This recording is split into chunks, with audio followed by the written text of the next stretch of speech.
સ્વામી બહુ ફરક પડી ગયો. ઘણો બધો ક્રોધ હતો આ દયાળુમાં તો, ઘણો બધો ક્રોધ હતો, હદ વગરનો હતો, પણ હાવ નિર્મૂળથી કાઢી નાખ્યો. શાબાશ શાબાશ શાબાશ શાબાશ. હાવ હાચું. હા કાઢી નાખ્યો. તમે કોઈ હું 100% વિશ્વાસ ના આવે એ કે ને હાચું, પણ મારા કરતા એ વિશેષ થઈ ગયા એટલે નીકળી એમ? હા એમને એવી ક્રોધ હતો? એ બહુ બે જણાને એટલો બે હરખા જ હતા. બે હરખા. શાબાશ શાબાશ શાબાશ. Very good.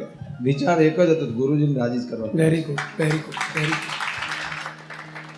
કયો વિચારથી ક્રોધ નિર્મૂળ થઈ જાય છે? કયા વિચારથી પહેલા?